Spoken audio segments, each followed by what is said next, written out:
It is now time for Me and My Roku with your host Peter Clay. Hello, Peter. Incidentally, this is Peter. So we have a voicemail now from Peter. From a different Peter. Peter was like my brother. This is my brother, Peter. Pete, you are not. Holy crap, it's Peter. Oh, I love Peter. Not everybody sounds like Peter Clay. All right, Pete, we're not friends no more. I'm just trying to make friends with Pete. Okay, I'm with you, Peter. Who's your guy? Peter. Last but not least, Peter. Does Pete really need to be here? Yes, he does. Peter Clay is here today. Good luck tonight, Peter. Peter, walk away. Come on, Pete. Your host, Peter Clay. Well, hello again, everybody, and welcome to another fantastic, fabulous, and just glorious edition of Me and My Roku. I'm your host, Peter Clay. Welcome aboard. This is the podcast where I stop by, check in from time to time, and just show you what I do with the Roku streaming services, streaming devices, and all those wonderful things out there. And I don't preach or teach or force things down your throat or anything like that. Just one crazy dude in the Midwest just having fun with streaming. I've been a cord cutter now for a little over 12 years. So I might know a thing or two. I don't claim to be an expert or a guru or anything along those lines. I'm just a dude with had some extra time on my hands and decided to share with you. We are in the middle of summer right now. Yes, you could say it's half over, but we still have the rest of July and all of August before that dreaded Labor Day weekend comes, and summer then is all over. That's where the fun begins here in the Midwest, here in Wisconsin. September and October are usually just glorious. And then it gets a little iffy from there until the holidays. And then after that, hey. But that's why we have streaming. But one of the beautiful things that we can do in the summer here, we were just invited to an outdoor movie night. And it was fantastic. We had a wonderful time. And the one nice thing about being invited to that, and if you're invited and you go and you bring something and you have a good time, you're invited back automatically next year. And that was really nice. So some good friends of ours hosted that. And it begged me the question, because when the movie came on, I was like, oh, because they wouldn't tell you what the movie is. And so I was like, that's a little scary, a little risky. So it starts with little cocktails and appetizers, and then a full meal, the grill right there, and then it gets dark, and then the movie starts. So the question that I pose to all of you, would you want to know what the movie is? And then if that answer, yes or no, if there's a flow chart there, if you did know the movie, then if it comes on and goes, okay, I've seen that, are you happy or sad about that? Would you want to know what the movie is, for one? And two, if you did see the movie before, is that good or bad? Now, it turns out for us, it was The Jungle Cruise, and we had seen it, and we liked it, and it was good to see it again, and especially in an outdoor thing with friends, and, get to cuddle with the little misses, with the blankie, and that was kind of nice. But what if it was something we did see, and it was like, oh, yeah, we saw that movie. We didn't like that. Would you just, from there, after you've had drinks and appetizers, mostly theirs. We did bring a couple of bottles of wine, but, did sample some of their other delectables and other things, to drink and all that. But if there's a movie on then that you didn't like, or that you've seen, would you just pack up your little folding chairs and just leave? Or would you just go, okay, they put in all the effort for it. Let's just, a couple hours out of our life, and, having to spray bug spray on you and all that stuff. And, but fun times. What does that have to do with streaming? Not much, but there's something I just wanted to share. That's what I do. I share, I live to give, and all that stuff. So with that, we have plenty to get to. So let's get started.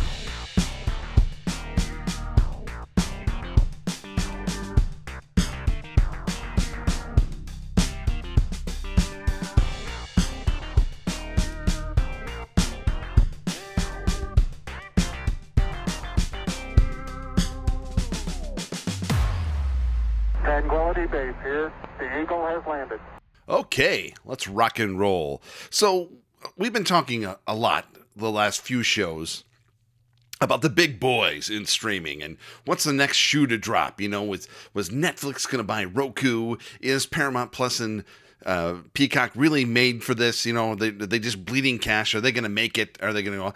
But in the meantime, there's these mid-tier services, and they're all going crazy. Talked about a little bit in the news notes and stuff last week about BritBox and wanting to have more American programming in there to kind of maybe get more subscriptions that way. Now, myself personally, I wish they would just stick to the niche, but that's, what can you do? Or merge with the BBC or something. I don't know. Just to kind of keep that level of services just available to people so that it doesn't get all that, like they say, transatlantic pudding.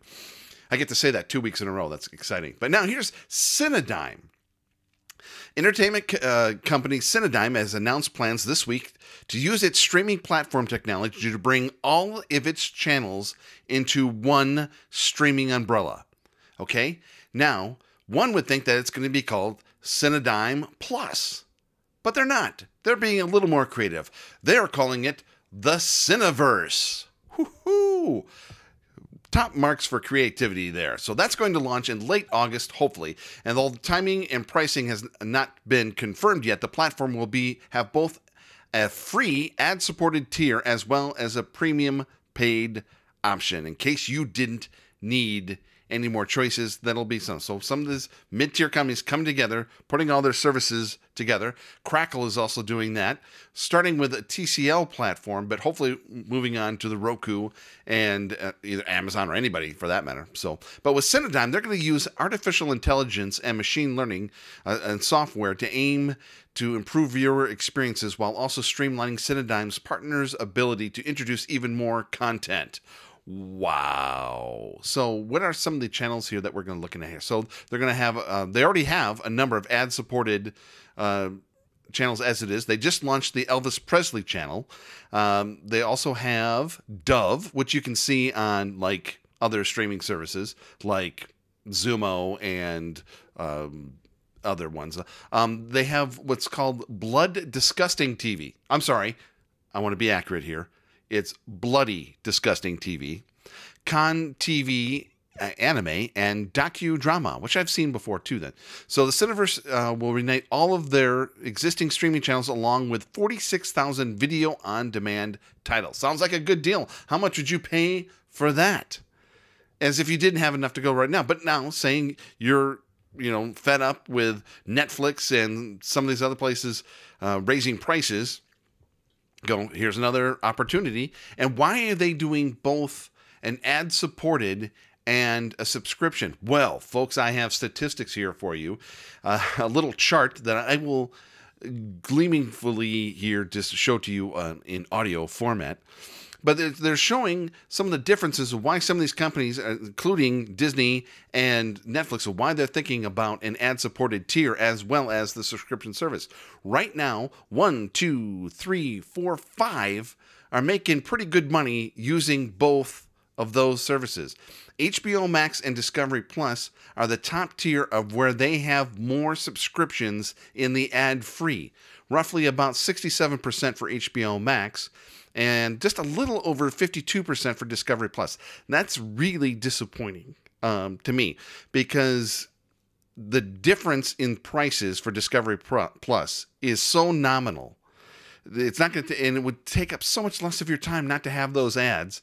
For $2, so $4.99 for the ad-supported and $6.99. I just got to get out there and beat the drum on some of these things. Some of these things, it's fine. You expect it with Pluto TV. You expect it with Plex and Zumo and some of these other services. But in some of these other things, when you're, I guess with Discovery Plus, these are commercial television programs that you're watching. I guess there's the natural break on it. Hulu is next at 30. They're kind of straight down the middle a little bit. 35% have the ad-free. 58% still have the ad-supported. That's how Hulu made its bones at the start. It was free for the longest time anyway, and they added an ad-free tier later on. And the price difference is a lot different on that. Paramount Plus and Peacock both have that, and right now, roughly anywhere from 64% to 73% are ad-supported on those too. Again, those are TV networks, and they have, you're used to having commercials on those anyway, so maybe it's not a big deal to some people. So that's why some of these mid-tier companies are looking into that, and including the big boys as well. Netflix and Disney Plus coming with ad-supported later in the year. We'll see. So Cinedigm, good for you with the Cineverse. Maybe we'll check that out. Maybe we won't, but we'll see. But with an ad-supported tier, who knows? As long as it's free. I just cannot stand this paying for ads. The paying for the accessibility to have ads. Oh, thank you so much. Lots of things going on here. That's good to know here on Me and My Roku.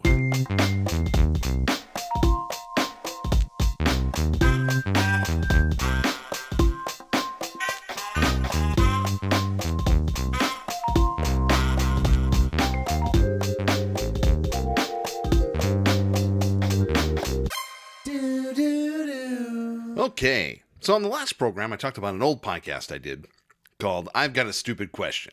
And I kind of led the program with that tonight. Is if you were invited to an outdoor movie theater, would you want to know what the movie is? And if you did know what it was, and he said, oh, yeah. So anyway, if you didn't know, it was like, oh. And then when you saw what it is, then you go like, oh, yeah. So, well, I got lots of those going on tonight. So maybe I'll bring that show back. Who knows? But anyway, I got another one for you here. This might qualify for that too. What shows drive the most streaming subscriptions? If you want to win the streaming wars, you need a buzzworthy content pipeline. Whether a movie or series catches fire, it can send subscribers running to sign up. Oh, I just run to my phone every time I want to sign up for something. So, but based on a recent survey from Whip Media, Paramount Plus must be feeling pretty good about itself. 5 of its original series cracked the top 20, and 3 more are available if you bundle Showtime along it. So think about it that way. Paramount Global has 8 programs in the top 20. One giant red flag? Question mark? Not a single Netflix show appears on the list. So if you recall, last quarter, Netflix didn't add subscribers. Everyone else did. Now, another thing also I'm going to give Netflix a pass on is people who have Netflix have it. They have the most subscribers, so they're not really, whether they lose subscribers or get a couple more, it doesn't really matter. People have Netflix. There's nothing there for them to then get because they have it and they want it and they won't give it up. They'd rather give up their firstborn than to give up Netflix. So, because one could argue that Netflix has had Squid Game, shut the internet down, shut Netflix down with Stranger Things last week. So, but either way, maybe some of the things that are maybe causing Netflix to shake in its boots just a little bit. Here are the top subscription drivers and their networks we'll just say the last year or so. Ted Lasso on Apple TV Plus, Yellowstone on Peacock, and just think that's actually a Paramount Global. So once that leaves Peacock and goes to Paramount Plus, that'll be a big win for them as well. A big win for Paramount Plus with Star Trek Picard. HBO Max is still winning with Game of Thrones. Stars is on the list with Outlander, 1883 on Paramount Plus, Dexter New Blood on Showtime, Euphoria on HBO Max, Star Trek Discovery on Paramount Plus. Oh, how about this one off the board here a little bit? A Discovery of Witches on AMC Plus, The Mandalorian on Disney Plus, Yellow Jackets on Showtime, The Morning Show on Apple TV Plus, and Halo on Paramount Plus. Oh, I got more yet. The original Dexter is doing so well, it's driving in subscribers for both Showtime and Amazon Prime Video. Evil on Paramount Plus, The Handmaid's Tale on Hulu, WandaVision on Disney Plus, Severance on Apple TV Plus, and Succession on HBO Max. That just made everything ding. So those shows have been the drivers for those networks in there. So like I said, Netflix doesn't really need that because they just go from one kind of show to the other. But on the other hand, they're losing subscribers. But what does it really mean for Netflix, though? Netflix co-CEO Ted Sarandos, or is it Sarandos? I think I've heard it both ways, but I'll say it both ways. That way I'm at least 50% right. He says there's multiple factors of why maybe they weren't on that list or why they've been slumping lately. He did an interview with Bloomberg, and he gave some, let's just say, thoughts on why they're kind of struggling right now. So we're going to play a new game here called Reasons or excuses. All right. I will lay out what he laid out, and then you decide for yourself, reason or excuses. So I'm going to take a little thing here from Bernard Roth. He wrote a book called The Achievement Habit.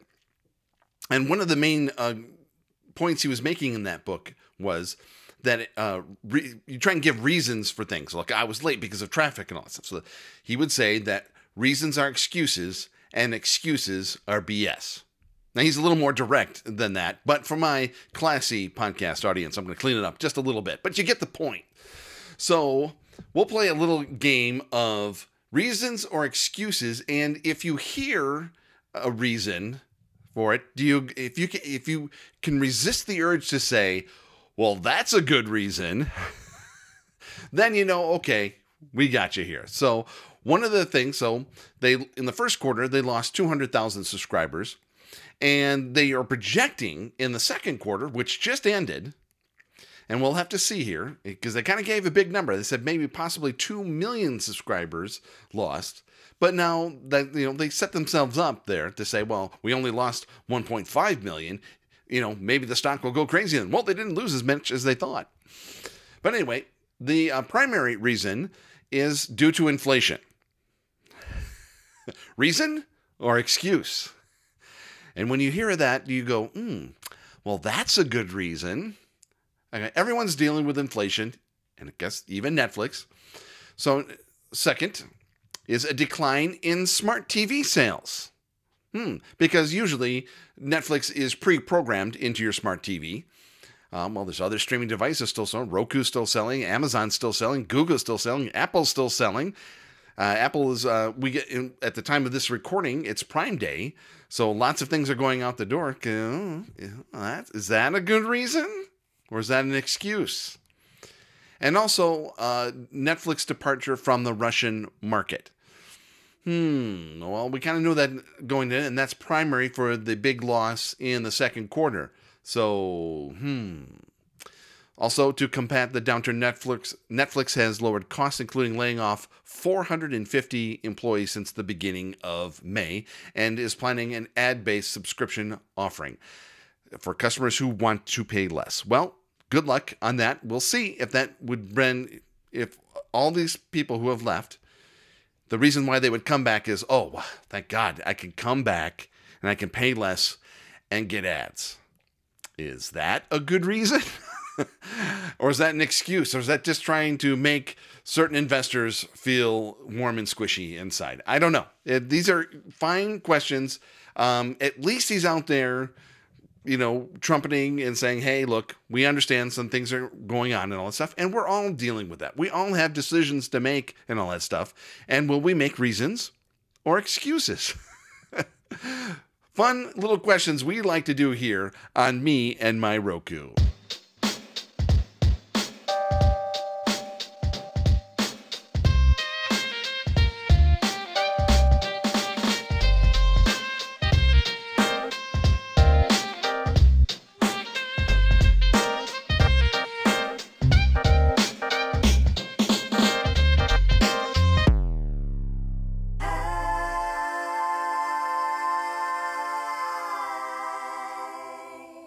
Okay, kids, gather around. Not too close. We have 2 new variants of the Omicron out there, and we have monkeypox out there still. But let's get together just a little closer. We can have a little discussion and say thank you to some folks. And also let you know of some other things going on. For military members deployed during World War II, familiar entertainment from beloved musicians was hard to find. Enter V-Disc, a record label created by the American military during World War II to boost soldier morale while abroad. From 1943 to 1949, many popular artists recorded with friends and acquaintances at rival record labels. By the end of the decade, however, the masters had been destroyed and any existing V-discs at military bases were discarded. Luckily, the Internet Archive's Great 78 project features a large number of these V-disc recordings, which range from military marching songs to love ballads and big band to swing. And that's just a handful of the V-discs available for you to browse right now, see the whole full collection at the Internet Archive at archive.org, the providers of the bandwidth of this podcast and all my podcasts since the 2005. Long time. Thank them, love them. That's a great project. I have a whole box full of 78s that I offered to the Internet Archive. They politely declined, but that's okay. I'm sure if they had been V-Discs, they would have been all over it. But that's okay. I have my own collection. I'll start my own archive. It's okay. Started up a new project myself called meandmyroku.com. I had the domain for a couple of years now, a few years now. During the pandemic, I think I started it up. And I've been doing various different things. Thought I would do a blog. I thought I would do this. Thought I'd do that. Well, anyway. But right now, it's being forwarded to my YouTube page where you can catch little Me and My Roku quickies that I do on there right here from the studio. And I wave to you and I say hi, and you get to see little photos of the little misses and different things I got in the background and all that stuff. And I give little tips and tricks and all those little things in not quite a podcast format and just little tiny little segments. Check that out today, meandmyroku.com. And there's things I do in the background here, and you can do for yourself that can help you, whether just during this inflation time or just with anything that you want. I use it so that that I use for streaming services, then so they don't come out of my pocket, so then I can report to you. This podcast wouldn't be possible without that. Probably. I'd probably still do it anyway, but that's not the point. Swagbucks.radioaffliction.com is one of the main sites that I use. It's one of my favorites. It's one I've used the longest, probably the most secure. Who knows? But anyway, it's fun, and you can do it for yourself. It helps them, it helps me, it helps you. It's a win-win-win. Try it out today, swagbucks.radioaffliction.com, and check out V-Discs. Yes, military members from World War II. Check them out today as part of the Great 78 Project at the Internet Archive at archive.org.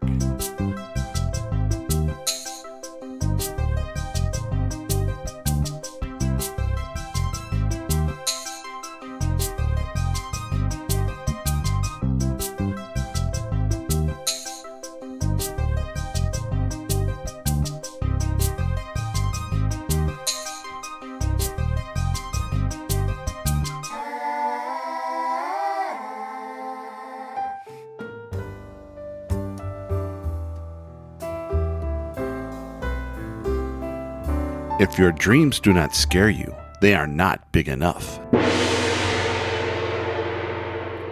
Okay, how about some news, notes, and stuff? Here's a study. Netflix still content king, but trails Apple TV Plus, HBO Max, and Disney Plus in quality.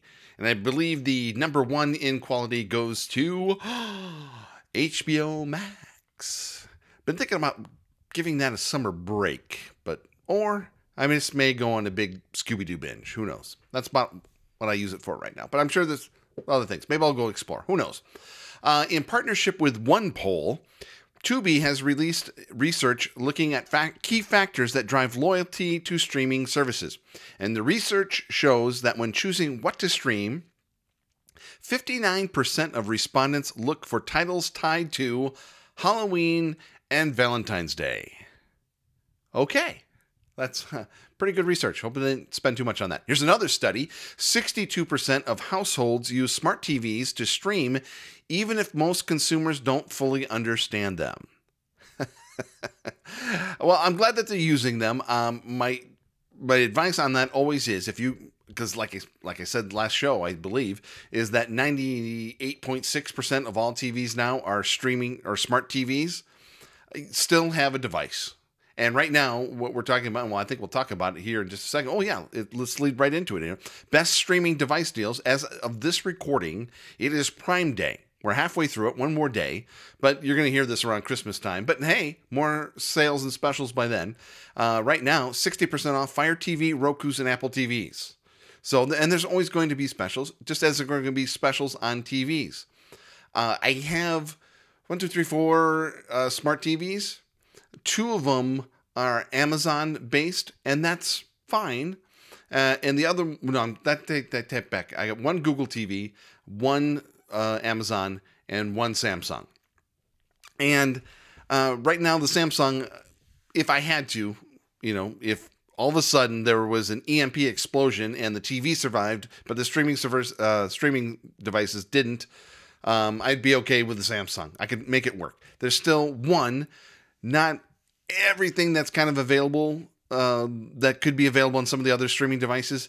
Two, the processors are just not up to par that what these devices can do. And also then you can't just take the streaming part of your TV out and all that stuff. So if they do go bad, you just replace it with another one. There's a couple other different reasons and stuff. That's the main ones that I just recommend using. If you have a really expensive, anywhere 55-inch and above, that's beautiful with the 4K and the OLED and all these other things and Dream Magic or whatever they're called and all that stuff. Wow, the high-end Rokus and the Apple TV are the way to go on that. For everything else, get a Roku Express. It's fine. It's easy to use, probably easier to use. If they're saying 62% of them are using them, even though if they don't fully understand them, I can't really understand how hard a Roku Express or even some of the other lower devices are. So if you're used to Amazon, the Amazon Fire Stick is fine too if you had to. So YouTube TV hits 5 million subscribers, becoming the largest live TV streaming service. Well, that's obviously not, well, streaming then, yes, that's a qualifier on that because cable TV is still bigger than that. But hooray, YouTube TV. We've had it back for about 2 weeks now, and we're doing fine with that. Paramount Plus investing in British content trails only Netflix in 2022 UK orders. So I don't know exactly what that means, if that means old BBC shows or anything along those lines, but let's find out. That's fine with me. I still get the British itch every now and then. And I noticed a lot of the things have left HBO Max, which is kind of sad and deprived. But anyway, let's think happy thoughts here. How about game shows? Let's Make a Deal channel is now on Pluto, and coming soon, Jeopardy and Wheel of Fortune. Now, how far back will they go? Do they go back to the old Art Fleming episodes? Do they go back to the old Chuck Woolery? We got all that content, all that on there. Why not do that? But we'll see. Or do they at least go back to the point where you used to say, okay, for $250, I'll take the turtle wax, and for $500, I'll take the trip to Jamaica and all this. So at least go back that far. So, 5 years of Chuck Woolery and now 40 plus with Pat Sajak and Van Right. A little bit of a difference there, but it would just be fun to see just for nostalgic purposes. Hopefully, maybe even the Internet Archive has that as well. Well, folks, I'm getting a little itchy and a little twitchy. I should get back to my Rokus and streaming devices and all that good stuff. See what's going on. Maybe Scooby-Doo, maybe some baseball, maybe darts. We'll see what's going on here. But anyway, I want to thank you so much for checking out. Check out all my updates, too, on my meandmyroku.com site. Check out all the little videos I do there. I get gift cards for my streaming. One of the best ones I use is swagbucks.radioaffliction.com. Check that out today, please. Also, big thank you to the Internet Archive for providing the bandwidth of this podcast and all my podcasts since 2005. Thank them, love them so much. The Internet Archive at archive.org. Follow me on Twitter at Radio Affliction. We'll see how much longer I last on Twitter. I feel like I'm giving all this free great content on Twitter, and I'm being treated as if I'm a bot or something like that. I don't know what else to do on that. Getting much more reception on Instagram. Follow me there at Pierre Argyle. I'm putting up reels up there. They're fun, they're classy, they're entertaining, and check them out today at Pierre Argyle on Instagram.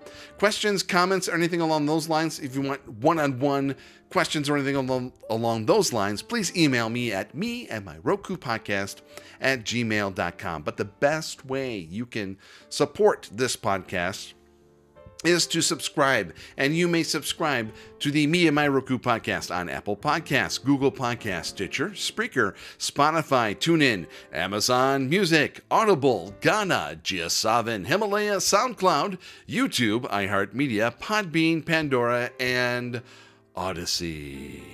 Fun, good stuff. Thank you so much for tuning in tonight, and we'll have more coming up soon, I'm sure. In the meantime, I hope you are enjoying you and your Roku as much as I'm enjoying me and my Roku, and I'll be back with you real soon.